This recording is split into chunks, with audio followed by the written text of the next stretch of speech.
ములుగు చారిత్రక వైభవానికి మరో అంతర్జాతీయ గుర్తింపు దక్కింది. ప్రపంచ ప్రసిద్ధ రామప్ప దేవాలయానికి అత్యంత సమీపంలోనే ఉన్న పాలంపేట శివాలయానికి కేంద్ర ప్రభుత్వం జాతీయ ప్రాధాన్యత హోదా కల్పించింది.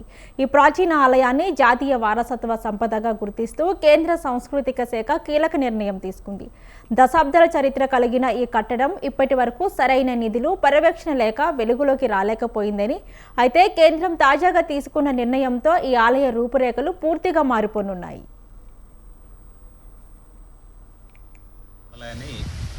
క్రీశకం 1213లో రీచెల్ల రుద్రయ్య గారు నిర్మాణం చేశారు. వీటితో పాటు 20 ఉపాలయాలను నిర్మాణం చేశారు.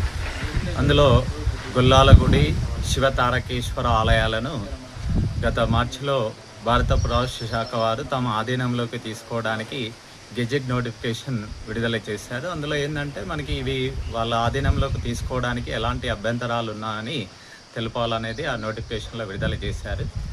ఇప్పుడు మనకి ఆ గడువు పూర్తయినందున ఈ గుల్లాలగుడిని, శివతారకేశ్వర ఆలయాలను తమ ఆధీనంలోకి తీసుకుంటున్నట్లుగా ప్రకటించారు. ఈ తమ పురావస్తు శాఖ ఆధీనంలోకి వెళ్ళడం వల్ల ఈ గుల్లాలగుడికి, శివతారకేశ్వర ఆలయాలకు జూలై 2న అధికారికంగా తుది గెజిటెడ్ నోటిఫికేషన్ విడుదల చేయడంతో కేంద్ర సాంస్కృతిక శాఖ తారకేశ్వర శివాలయం పరిధిలోని భూమిని రక్షిత ప్రాంతంగా ప్రకటించిందని రామప్ప టెంపుల్ గైడ్ విజయ్ తెలిపారు. ఇక గెజిట్ నోటిఫికేషన్ విడుదల చేయడంతో తారకేశ్వర శివాలయానికి జాతీయ పురాతన స్మారక చిహ్నంగా గుర్తింపు వచ్చిందని అన్నారు. రామప్ప పరిధిలోని 20 ఉపాలయాలను భారత పురావస్తు శాఖ పరిధిలోకి తీసుకువెళ్లనున్నామని స్పష్టం చేశారు.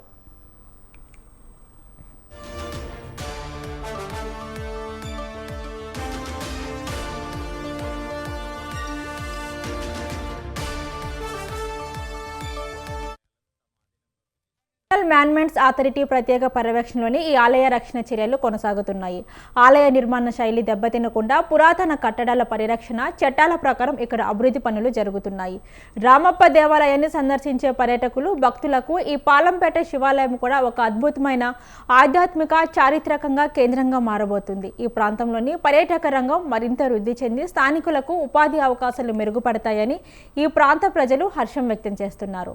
మరి దీనికి సంబంధించి మరింత సమాచారం మా ప్రతినిధి శ్రీనివాస్ అందిస్తారు. శ్రీనివాస్,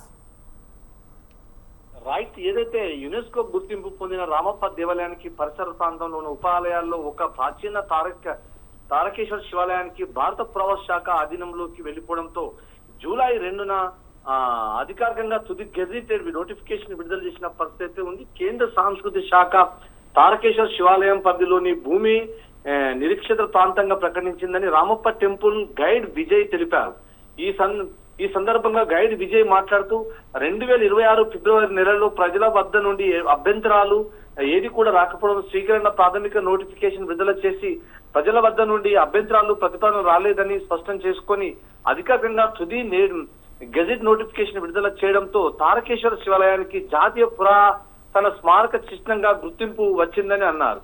రామప్పలోని 20 ఉపాలయాలను భారత పురావస్తు శాఖ పరిధిలోకి వెళ్లనున్నాయని స్పష్టం చేశారు.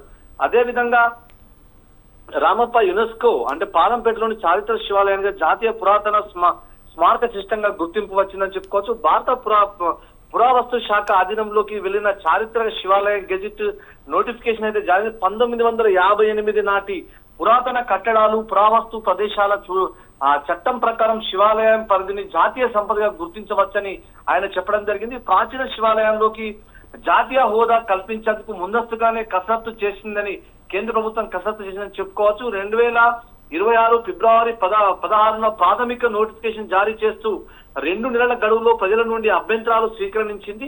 ప్రజల నుండి ఎలాంటి అభ్యంతరాలు రాలేకపోవని స్పష్టం చేసిన పిదప జూలై 2వ తేదీన తుది గెజిట్ అధికారికంగా విడుదల చేసిన కేంద్ర సాంస్కృతిక శాఖ డైరెక్టర్ జనరల్ అయితే చెప్పడం జరిగింది. పాలంపేటలోని శివాలయం చుట్టుపక్కల 0.270 ఎకరాల పరిధి పూర్తిగా రక్షిత ప్రాంతంగా అయితే చెప్పబడిందని చెప్పుకోవచ్చు.